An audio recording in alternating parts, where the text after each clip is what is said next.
Welcome to This Explainer. Today, we're diving into what is honestly the absolute most frustrating part of DIY gel manicures.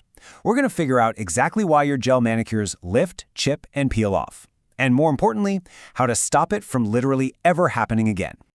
We have absolutely all been there, right? You spend an hour carefully painting your nails, curing them under the lamp, and you're feeling fantastic about your work. And then, day 3 rolls around. You're casually opening a soda can or maybe washing your hair, and pop! You end up peeling off this perfect, satisfying, but totally heartbreaking sheet of gel polish, and you're just sitting there wondering, what on earth went wrong?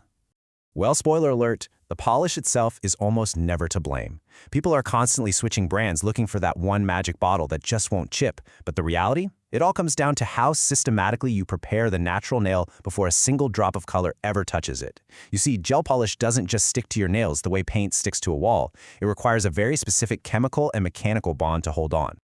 To put this into perspective, just look at the staggering difference between a typical DIY finish and professional salon wear. We're talking about identical products and identical color applications, giving you completely different results, entirely based on prep alone. You can swing your wear time from a kind of disappointing 3 to 5 days at home all the way to a full, flawless 3 weeks, just like you'd get at a high-end salon. Okay, let's dive into this with a massive mindset shift from our source material. This quote really hits the nail on the head. Prep isn't the chore. Prep is the actual manicure. The color is just the reward you get for doing the prep correctly. If we can shift our thinking to actually value that preparation stage, the results are absolutely going to follow. So here's our agenda for today's explainer. First, the 3 enemies of gel adhesion. Then, Phase 1, physical prep, followed by Phase 2, chemical prep. After that, we'll solve for problem nails. And finally, look at classic prep mistakes. Let's get right into it. Section 1, the 3 enemies. Before we look at the exact steps, we have to understand the 3 villains actively standing between your gel polish and a lasting bond. We're fighting natural oils, surface moisture, and loose, dead tissue. Your nail plate continuously produces oil and moisture. If you paint over them, the gel simply can't bond. And if you paint over loose, dead skin tissue, the gel grips the skin instead of the nail. So when that dead skin naturally releases, your gel goes right along with it. Section 2, Phase 1, physical prep. This phase is all about clearing the nail canvas so the gel can form a solid mechanical grip. These first 4 steps are designed to systematically neutralize that loose tissue we just talked about and create a micro-textured surface for the gel to key into. First up, you always want to shape the free edge before anything else touches the surface. Filing after the gel is applied risks unsealing your capped edges, and we definitely don't want that. Once shaped, we move right into cuticle work, buffing, and dust removal. Now listen, this is an absolutely crucial distinction to make, the difference between living skin and dead tissue. The eponychium is that living fold of skin at the base of your nail. You only ever push that back gently. But the true cuticle, that's actually a thin, dead, translucent tissue growing from under that fold, and it sticks super firmly to your nail plate. Leaving that invisible true cuticle on the plate is the #1 cause of early lifting at the base of your nail. You have to scrape it completely off. If you tilt your nail under a bright light, you can actually spot if that sneaky, translucent film is still hanging around. When we get to step 3, buffing, the magic word here is restraint. You want to lightly pass a fine 180 to 240 grit buffer just until the nail looks like frosted glass. Actually, scratch that. You aren't really roughing it up at all. You're literally just taking off the microscopically smooth natural shine so the gel has some texture to grab onto.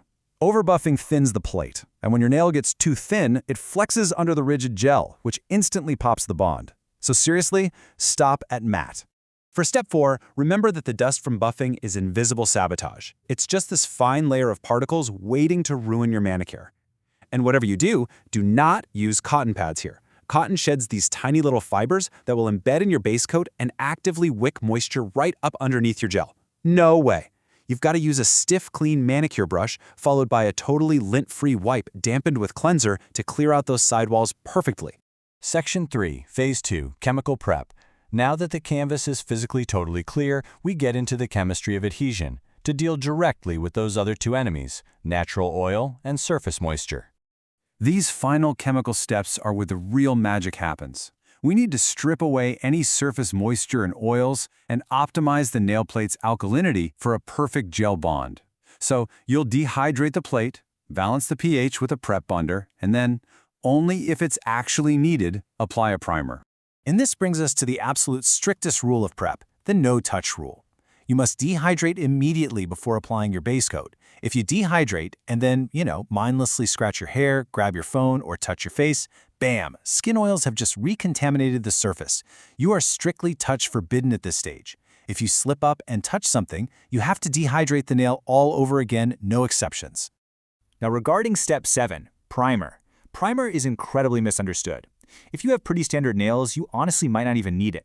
But if you have problem nails, primer is your chemical bridge. You want to stick to acid-free primer. It acts exactly like double-sided tape holding the nail keratin to the gel. You really only want to reserve harsh acid primers, which literally microscopically etch the nail plate, for severe cases of lifting where the acid-free stuff has already failed. Section 4. Solving problem nails. But what if you have unique nail chemistry that standard prep just won't fix? Think about it like this. Prep is actually a diagnosis. You've got to adjust your technique based on what's right in front of you to get those salon results. If your nails are oily and lift quickly, you need to double dehydrate them and definitely make acid-free primer mandatory. If your nails are weak and bendy, barely buff them with a 240 grit buffer so you don't thin them out further, and switch to a flexible rubber base. And if they're damaged with peeling layers, just skip buffing those damaged patches entirely so they can recover. Section 5. Classic prep mistakes. Because even with a flawless plan, there are a few quiet saboteurs that will ruin the whole shebang if you aren't paying attention.